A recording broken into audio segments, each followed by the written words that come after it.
And we end this a little earlier now because the choir comes in. Is that correct? Does anybody know? I think the last couple of weeks we've needed to leave early. What time do we need to end for the choir? Say that again? 10:20. Okay. 10:20.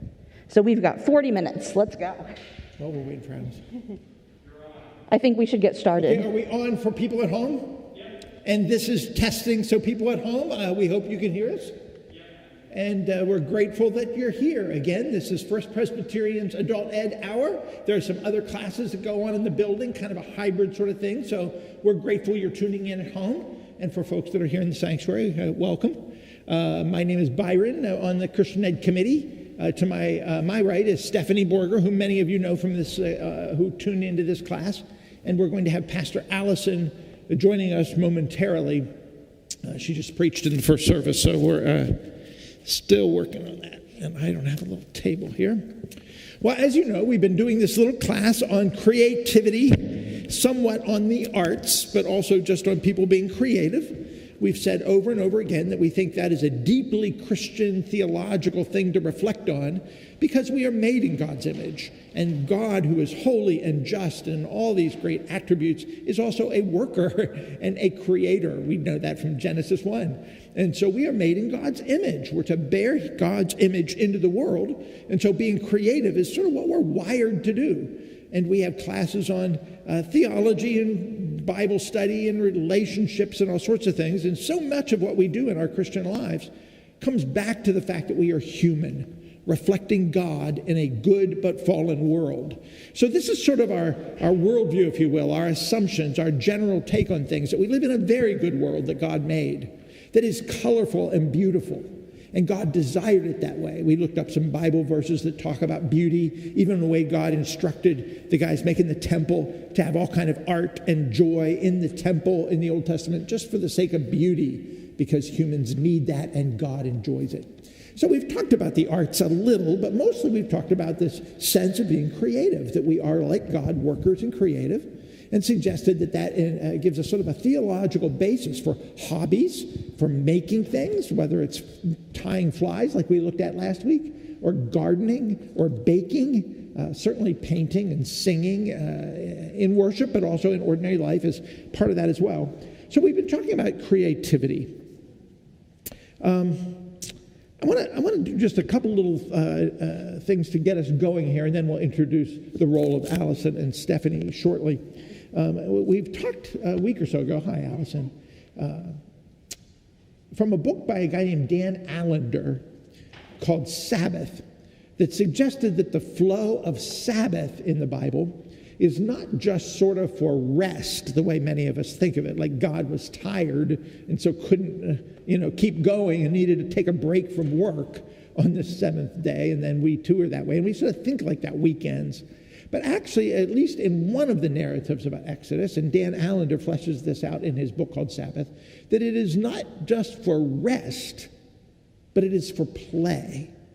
He develops a theology of play, drawing on old authors like Moltmann and theologians that over the years have written, not a lot of theologians have written about play, but a few have, and this Sabbath book suggests that we mess with that word recreation and think of it as recreation. We are renewed, recreated in a sense, rejuvenated, restored through God's gracious practices of Sabbath. And so Sabbath isn't just sort of taking a break from work, but it's entering into a space of playfulness. And in a way that just makes sense because Jesus blessed the children and said we are supposed to be like children. And so we think a little bit about play. And that's what we heard a little bit when we talked about the fly fishing video last week. I hope you saw that. All these videos, by the way, are still online. They're archived. You can watch the old ones.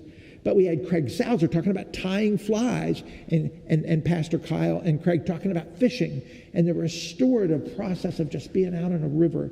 It's not exactly play like we think of athletics or sports, but yet it's this creativity that brings a joy and allows us to be grateful then and live a life of this sort of playfulness. And so this notion of recreation is what sort of we want to talk a little bit more about today. By the way, that Dan Allender book I mentioned has a whole section on fly fishing. He's a fly fisherman too. So that gets us into this whole sort of category of play, of sports, of games. Board games are sort of making their way back these days, although video games are still popular. There's outdoor yard games that are becoming more popular these days. Dance. I don't know if either of you like to dance, but there's a sort of free dance that children do. Exercise, leisure. You see, all these kind of words are in a constellation, leisure and so forth, and it kind of leads to this word entertainment. As one form of recreation, we think of entertainment. And I'd like to say right off from the start, and then we'll get you guys in the conversation in a bit, but I want to say right off the start that in American culture, we sometimes use the word entertainment and amusement parlors in the old days, they used to say, in sort of as synonyms. But I'd like to suggest, just for our conversation today, that they're sort of opposites. Amusement, if you break the word down, amuse is the thing that inspires creativity in the muse. Amuse means no muse. In other words, there's no creativity in amusement. It's mindless. We talk about vegging out sometimes as if like that's something we have to do, and maybe we do. But amusement means not to think. Entertainment, on the other hand, is rejuvenating, creative, and can be joyful and engaging and restorative. So in our sort of theology of entertainment, I want to say it is not amusement. It is not just vegging out, turning off our brains, numbing ourselves because we can't take it anymore, so we have to numb ourselves. That's kind of what amusement might be. Amusement, no thinking.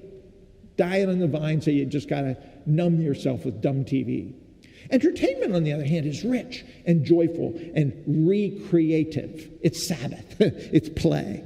So this morning, that's what we're going to talk about a little bit. I just want you to know we're not making this stuff up. We're just going to have a free-flowing conversation. But there are people writing about these things. For instance, down at our bookstore, we have this recent book called Plugged In by a guy named Daniel Strange, connecting your faith with what you watch, read, and play. Plugged in. Just an example of a theologian writing about these things. Here's one called Sensing God by Joel Clarkson, studying over in England right now, experiencing the divine in nature, food, music, and beauty. And again, talking about play as recreative and so forth. My favorite book on popular culture is by Steve Turner, who came to faith in part by listening to the Beatles. He's British.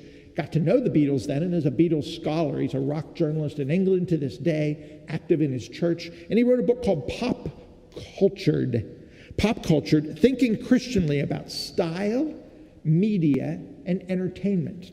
He has chapters on fashion and cinema and journalism and our celebrity culture we have these days. Comedy, stand-up comedy is the thing these days. Advertising, video games, technology, photography, of course, TV and movies. This guy is just reflecting on all those kind of things. So I just wanted you to know that there's resources out there. As a Christian educator, we'd like to know that this conversation this morning sort of stimulates your heart and mind to want to grow, but then there's resources out there, even in our church library, that you can use to further those things. Well, one final thing I'm going to say before I introduce our conversation partners this morning is that we said in passing real quick a week or so ago a verse, 1 Corinthians 10, I think it's 31, in which Paul is talking about whether you can eat food that is offered to idols. And it's a conversation about eating and the ethics of that. Now, again, in those days, this was messy stuff. Jews were faithful, followers of Jesus that were still Jews, were faithful about that. They daren't eat food that was offered to the dirty idols. This is entering yourself into a pagan kind of practice. And yet Paul finally says, well, if you can't take it, maybe you're weak and you can't take it, we should have patience for those. But everybody else, like if you're a mature Christian, you can do it. And then finally he says, okay, whether you do or you're not, let your conscience be your guide. But whatever you do, do all to the glory of God. Whether you eat or drink, whatever you do, Paul says, do it to the glory of God. And that's been sort of a banner statement over this class as well. But I just wanted to note that it's in the midst of controversy that he says that. Are you allowed to do that? Eat this dirty food in this pagan Roman culture? A sacrifice to Mars or whatever? Violence? Paul says, maybe if you can't, we understand. We'll bear with you. But yeah, most of us can, and just do it to the glory of God. I think that's appropriate to some who might think that popular entertainment is not a good thing for Christian development, that we have to always watch ourselves, and we daren't watch this, and we daren't go to these kind of concerts, and back in the old days they used to say you couldn't go to movies or you couldn't dance. Paul says, do it to the glory of God. So that's our question here today. What does it look like for your entertainment life? You're both relatively young, raised in pop culture. Some of our older members hardly remember, can remember back in the days when there weren't all kind of TV stations and all you had in the house maybe was a radio. And you'd go out to make music once in a while, but you didn't have 24/7 entertainment the way we do now.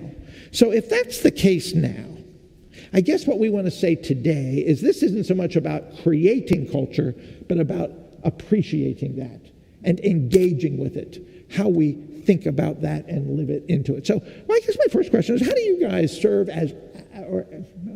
what's the word? How do you participate in popular culture? How do you engage it? I think we would say probably off in the start that we don't just consume it. We're not amusement. We're not just sitting back and gulping in anything that makes us smile. But we're engaging thoughtfully as Christians. How do either of you do that? Steph, you've thought a bit about film and music and stuff. How do you do that as a Christian to the glory of God?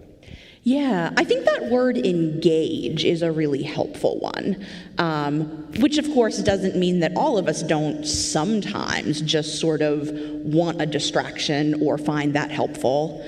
And I think I'm getting some feedback here on the mic. But yeah, this idea of engaging, of realizing that media and pop culture and art and music and film are things that can be enriching, that I think can help us make sense of our own experiences as people and also help us cultivate empathy for other people, whether that's by seeing stories on the screen of people who are very unlike us in situations that we've never personally experienced, but that we get to sort of enter into, and perhaps a hint of what it's like to feel those other circumstances, or whether it's, a great song lyric that really gives. That's something I've been feeling, and I just haven't had the right word for it. I think pop culture especially can really potently do both of those things. So it can help us be more in tune with our own thoughts and feelings, but help us be more empathetic towards others. Is that your experience? Yeah, I think so. And something that's really helpful is, actually, you sent it to me, Byron. It was a YouTube video the other day. I don't even remember who it was by, but it was a nice lecture, and I listened to it. And he was talking about the difference between Kronos and Kairos. So Kronos, this is about time, right? So Kronos is the literal, like, what time is it? Like, we've got a clock right here, we're keeping track of our time. And Kairos is more like God's time, right? God's time. And one of the things that I think good pop culture does, and especially art for me, is really put me in Kairos time, which is like not time where I'm like, okay, I gotta go, this is what I gotta do. It stops me and allows me to just live in the beauty of the moment, which is hard for me to do because I'm a really busy person. I think a lot of people probably that are listening are really, really busy people. So really good pop culture for me really makes me stop. It makes me think about how God is working in my life and how I'm just enjoying the beauty of a specific moment, especially when I just sit like on a bench at an art museum and I just look at one painting for literally like 15 minutes and I just engage with that painting and find myself in the painting and enjoy the beauty of it. And I think God is really present in those moments when we are faithfully engaging with, the good that pop culture has to offer us. Hear people say sometimes that is like stepping out of time or getting lost in a book. Yes. And that is not the same as amusement where you're just turning off your mind, but you're somehow transcending it by using your mind, being attentive and engaging. Mm-hmm. You then step out of time somehow. That's really interesting. Get lost in a book is a phrase we use, but it's true. You get into a different space almost.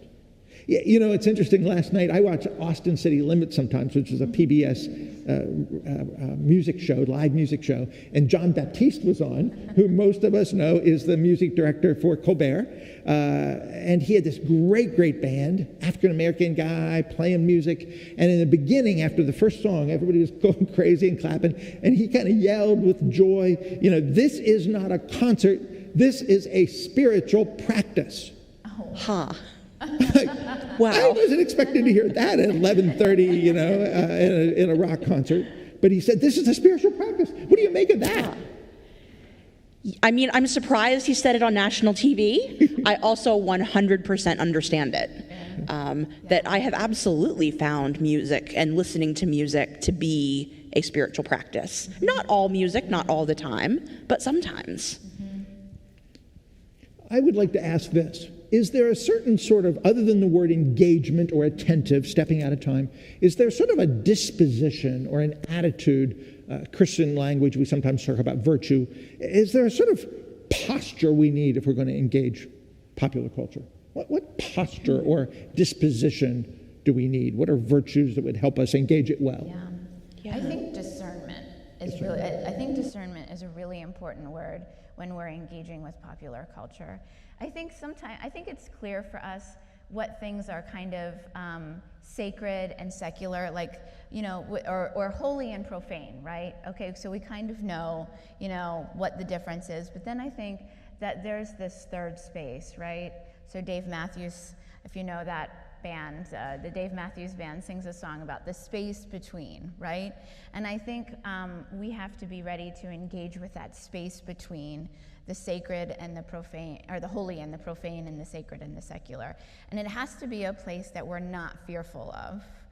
I think sometimes we get a little too fearful of that space in between, and because it's murky, and it's oftentimes messy, and sometimes you're watching something and you're like, I'm not sure that I really should be watching this, but yet there's something deeper that's going on here. There's a deeper story. Like, I really hate this one scene. The scene is really not, it's just making me feel really weird and uncomfortable, but at the same time there's this larger overarching story where it may be about a story of redemption or something like that, and I'm picking up something that I think might be of God that is very general. So we have to be discerning, and I think we have to be courageous to go ahead and be able to engage in that third space, that in-between space.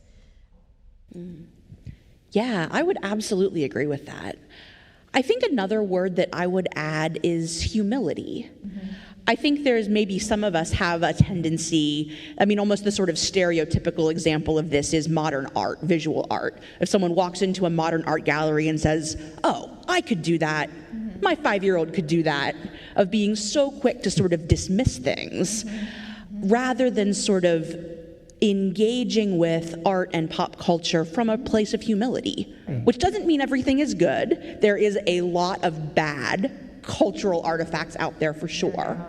But to sort of, before we can even make a judgment about, is this valuable? What can I take away from it? What do I think of it? Of just kind of being willing to receive it as a gift, of honoring the artistic work of the creator, of the way that they are reflecting something of God and God's creativity, whether they know it or not, and being open to having an experience that perhaps takes us out of ourselves where we are right now. That's really good, Steph. And again, I think you're right, because we've been saying all along that this is how humans made in God's image live into the world, by creating stuff. We are storytellers. We make songs and poems and now videos and hip-hop songs, but it's what humans do. And so to dismiss certain other fellow image bearers made in God's image who have dignity, to dismiss their stories just because it's got a bad word in it or something we don't like or agree with. So the starting point of humility and openness as we discern, discernment right on, but also they realize we start with the assumption it's a gift of some kind, coming from the deepest heart of another human being, of a person made in God's image. Now, the part of the problem with that, it seems, is, I'm just thinking this off the top of my head, but we've got commercial interests in mind where big companies hire artists, quote unquote, to crank out crap. And so whether it's pop music or TV shows, there's good ones and there's bad ones. And some are true art made from the heart of the artist, and others are just commercial products. And that doesn't mean they're necessarily bad, but is pop culture art? I guess that's what I'm asking. You both talked about art museums. Is a hip-hop song or a country song or a sitcom on TV, is that art? It certainly can be. I think it can be. I want to say it is. Yeah. It may not be good art. Yeah. Is it good discerning art? That's the second question. But I think we start with the assumption that these stories and songs and poems and plays and video games and advertisements, in a certain sense, that humans make have this artful heart. And so maybe John Baptiste is right. Maybe it is a spiritual practice. I guess the question is, to what spirit is it worship, but to who is it worshiping? And what is it revealing? What is it saying? That means we have to do some discernment. We have to enjoy with humility. Here's another thought. When you said humility, Steph, I realized that many of us, at least I'll say this about myself, have certain knee-jerk assumptions about certain genres. Whether it's hip-hop or whether it's country or whether it's Shakespeare, whether it's classical, we all sort of assume certain things about genres. And maybe that's not fair. Certainly becomes almost racist at some point, the way some white folks just assume hip-hop is about gangsters and killing and vulgar and porn. And so they just dismiss and talk about a whole genre of music as if it is necessarily bad. Yeah. And we talk about country sometimes as if it is necessarily about these sort of stupid tropes about, your wife leaving you and your dog dying. And so whether it's country or hip-hop, can we be open to better insights of that as genuine art? And I think, recognizing that those two genres actually have roots in religion, both of them. I mean, hip-hop, obviously the Black church is such a formative force in young Black men and women. And so a lot of the hip-hop artists that are coming out have been raised in the church and know about gospel music. And so I think that there's roots there. And I think I think country is the same. I think if you listen to a bunch of country, you'll find some, you'll find the strains of God and religion and spirituality through those songs. Not all, but some of them. So I think both of them have roots that if you really listen hard, if you're discerning, you can really pick up on. I think there's class issues too in some of that. Yeah. I just read a book about Dolly Parton, and it was amazing of her as a working class poor woman, sort of a quasi-feminist, although she never called herself that, but the role of a woman in country music. It was amazing. I had no idea how important Dolly Parton is. Johnny Cash, everybody says, Johnny Cash. Who do you like better, Johnny Cash or Dolly Parton? That's a good question. Okay, well, let's dive deeper into this very question then. If we have to discern, with humility as a gift, be open to various cultures and all kinds of gifts of the Lord that come at us in popular culture, but what about the bad stuff? Yeah. What about there's so many dark TV shows now. Oh, my. I don't think anybody's going to complain about Call the Midwife, which is one of my all-time favorite shows, or what's that Ted Lasso people are talking about now? Ted Lasso, They say it's incredibly wholesome. Yeah. But yet there's all these really dark shows that are violent and about anti-heroes, maybe begun with The Sopranos and Breaking Bad and Mad Men, but now it's even worse. But yet those are often redemptive and have a story arc that is deep, even though there's a lot of rough language in it. Yeah. What do you make of that? How do you be in the world but not of it in this prestige golden era of television that we're in right now? You want to go on record with any of that? That's a tough question. Yeah. So, I think one great place to start this conversation is by recognizing that the Bible itself does not shy away from themes of violence and mistreatment and sin, both personal and systemic. Right. That our foundational work of literature goes deep into the depraved nature of humanity, of the ways in which we are sinful. Yeah. And that is a core fact about the world that we Christians ought to know better than anybody else. Right, yeah. And so I think if one of the things that art and pop culture are supposed to do is help us become more sensitive to the realities of the world, engaging with those themes artistically can be a really helpful and important way to do that. Yeah, absolutely. And I think there's also a difference between portraying something on the screen or in a lyric or in a photograph and endorsing it. Like, not every work of art that explores a topic of sinfulness or brokenness or evil is endorsing that thing. In fact, quite often, it's shining a critical lens on it. It's saying, hey, this is a thing we need to pay attention to. Yeah. I was just going to say, films like, I'm not promoting the film because I don't think you need to watch it unless you're in a space to watch it. There's a film called Magnolia years ago. It's just such a rough watch. It's so painful to watch, and so I think you kind of have to be in the right space to watch that movie. Yeah. But it's a very kind of deeply biblical one. And sometimes you're just not in the space to see trauma like that. Yeah. That can actually be traumatic to watch it. But at other times, it's the right thing. So it's tough. Yeah. It's tough to know what to get into. I think you follow your intuition. If you're halfway into Magnolia, and you decide, okay, this is supposed to be painful, but right now I'm not supposed to be watching this. Yeah. That's sort of the spirit thing. Yeah. But at the same time, the spirit can speak through Magnolia about a biblical Yeah. reality. Yeah.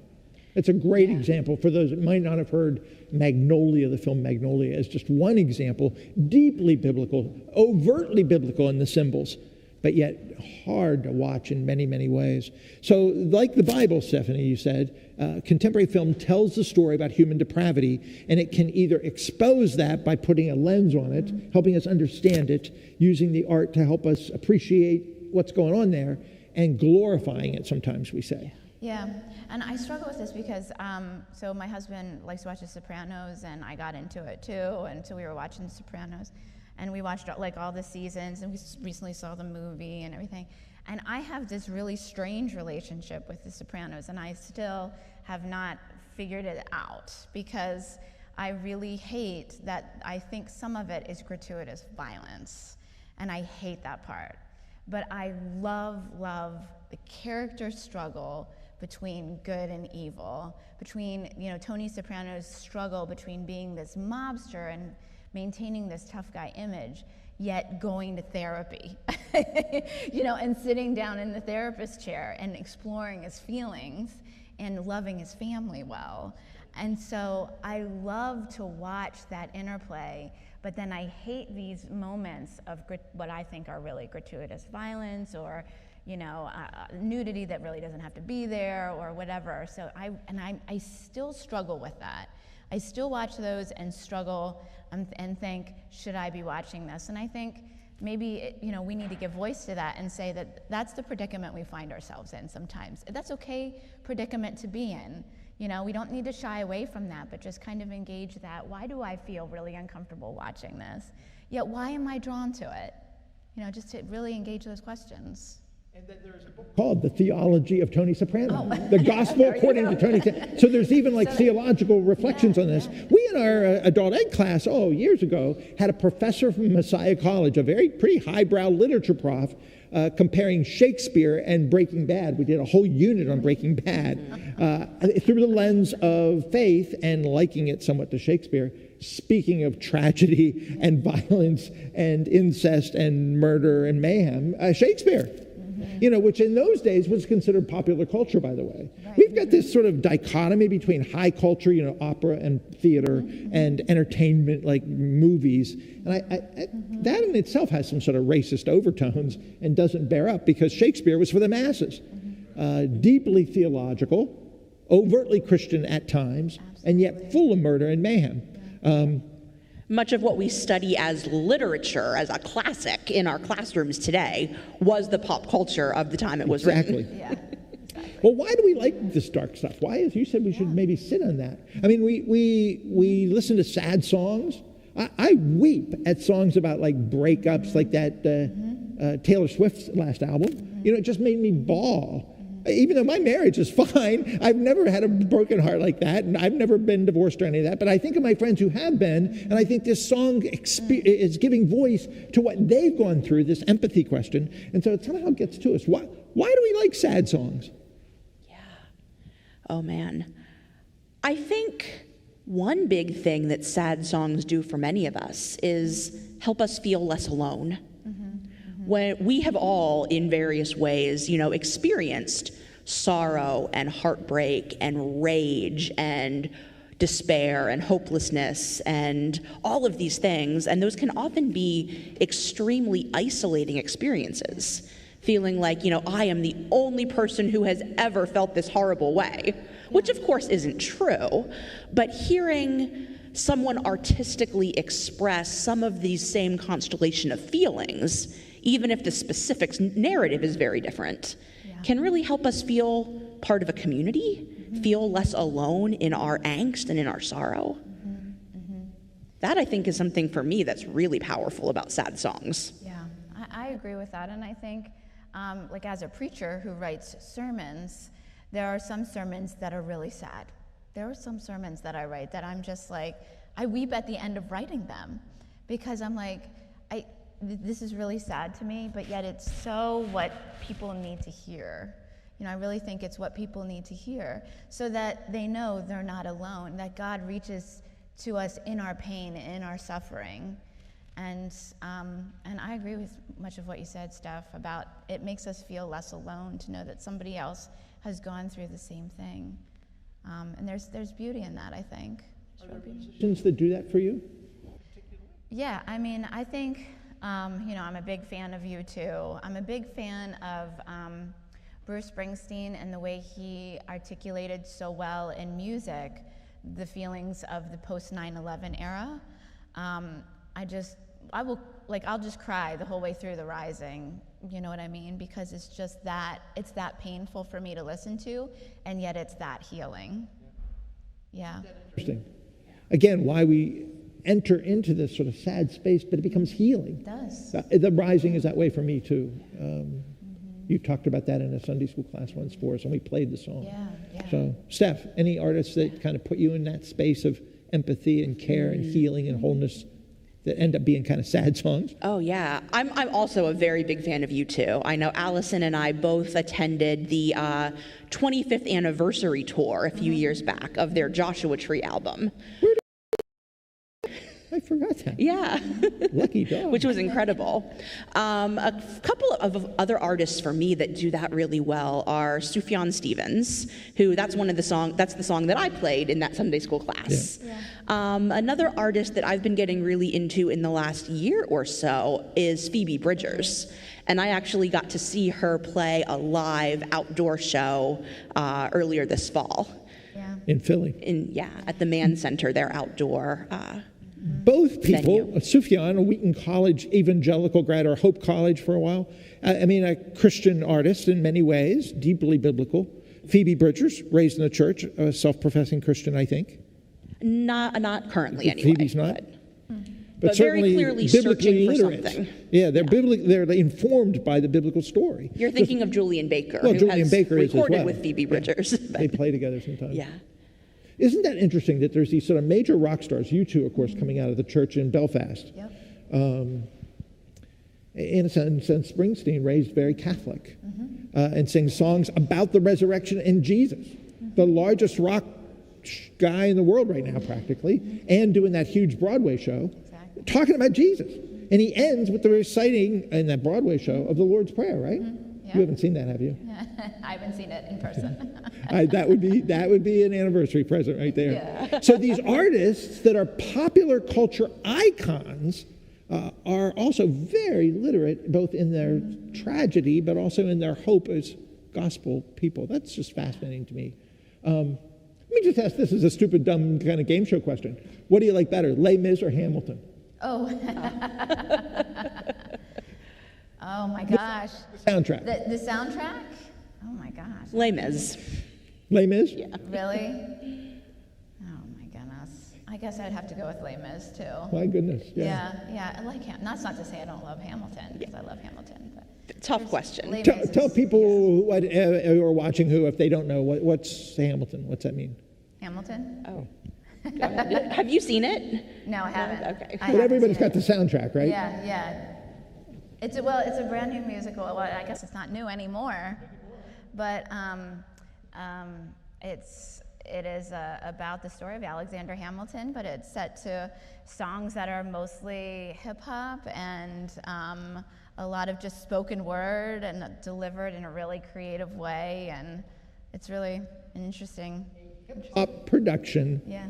Of Alexander Hamilton, which is one of the largest selling soundtrack albums in history. Yeah, in history. Kids, everybody's like loving this thing. Yeah. It's amazing. Yeah. And I know people in the youth group have like the lyrics memorized.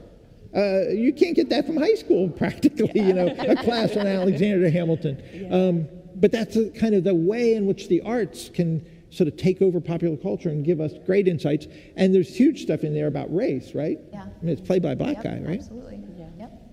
Well, Jim Schofield is chiming in here briefly online, and I think this is in reference to our conversation about the appeal of sad music and art that deals with these tragic themes, and he just shared the word catharsis. Oh, wow. Catharsis. Great word. Yeah. Now that's an interesting word. I wonder if that's like a Christian notion.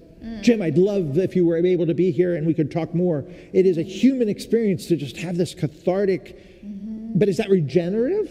Is that healing? Or is that just cheap thrills? I mean, I think if it's an authentic catharsis, it is healing. Yeah. Not ultimately healing. It's not salvific. Yeah, right. But I think in terms of the way that human emotions operate, my high school English teacher, when we would talk about this concept of catharsis in literature, she described catharsis kind of crassly as an emotional enema. Oh my.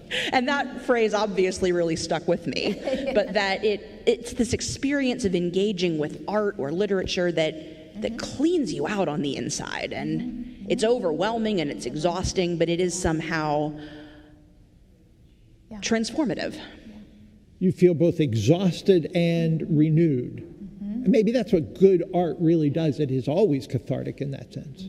It's demanding of us, not amusement. It's demanding, it costs something, and it's refreshing at the end of the day. Allison, I know you have to go meet with somebody thinking about a baptism, thinking about life and death intermingled. Absolutely. Think about an odd space, drowning and coming up alive again. That's what the baptism imagery is. Our faith tradition is loaded with these kind of juxtapositions of the good and the bad. You have any comments before you have to run just about this whole conversation? I mean, one of the things I guess I just want to end on is that if we are trying to reach people who are yet not Christians, we have to know the culture in which we are living so that we can reach them sometimes through that culture. And I think one of the best examples of that is Paul, right? When he went to Athens, and he actually quoted, he was talking to people, and he quoted from their poetry. And I think that's really interesting. So it's like we have to know the mission field in which we are in, and so that mission field is our culture. And so, again, if we're going to reach people, especially if we're going to reach youth, you know what I mean? We really need to know about Chance the Rapper. We really need to know about what's going on TikTok. I mean, that's a great medium to talk about. Is there any good that can come out of TikTok, right? I mean, a good question. But yeah, we have to know about these mediums that they're dealing with, and I think Paul tells us that we really do need to know about them. We don't need to, not everything is, what does he say here? Not everything is, Paul says, things may be beneficial but not constructive. That he says in 1 Corinthians 10. So everything is going to be utterly instructive, but there's still an argument for why we should pay attention to it. It can be beneficial to reach the culture. Right. That's Acts 17 story you cited is so interesting. Yeah. Paul knew the literature of the day. He was listening to the Chance the Rapper, of his day, and quoting it back to the intellectuals there in Mars Hill in Acts 17. So he builds a bridge by being culturally literate. So that's yet another layer of why we can engage this stuff well in a posture of humility and learning, if at the very least, so we can be fluent in the stories that our culture tells. Exactly. Well, thank you, Allison. Thank I know you you for have to having run. me. Thank you We for still have a having couple me. minutes, so Steph and I will just engage this conversation just a little bit more. Thank you very much. Yes. I'm just so glad that our pastor likes you too. That's why I come to this church. Steph, thinking about that very kind of question of cultural apologetics and so forth, sort of what she's mentioning there, that then leads to this sort of quandary where some faith traditions within the Christian tradition these days are saying we need to be discerning, that word that we used earlier, almost to the point of what they call a worldview analysis. That we need to analyze the sort of story or values or perspective coming at us in the film or the movie or the song or the play. So is there a sense that that's helpful to sort of discern what's coming at us between the lines in these artifacts? Yeah.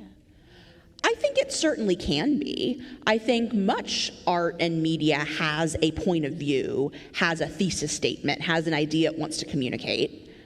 I also think that sometimes a sort of obsessive focus on what is the worldview of this song can maybe oversimplify things.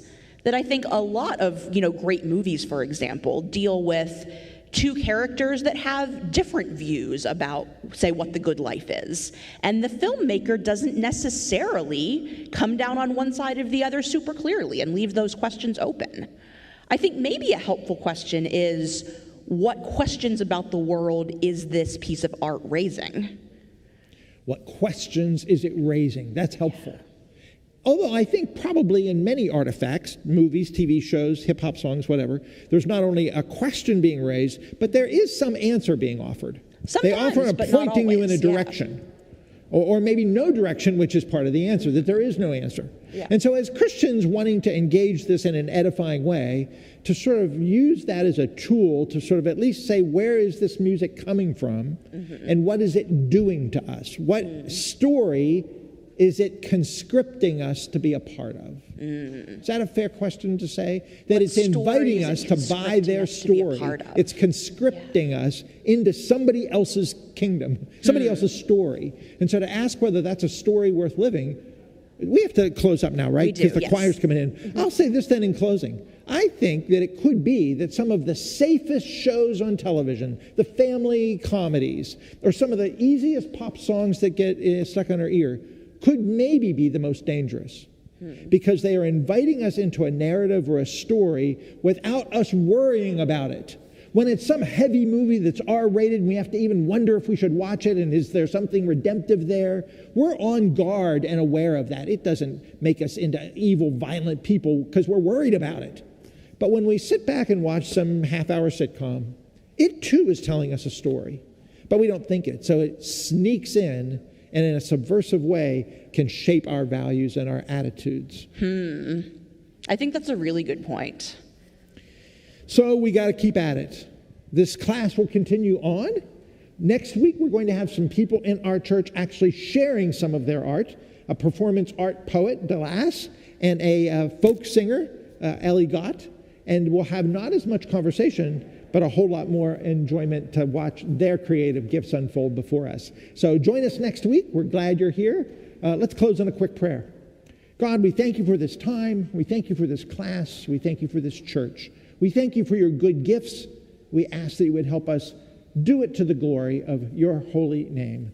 Be with us now as we lead into this next time of worship, and guide us as a church, we pray in Jesus' name.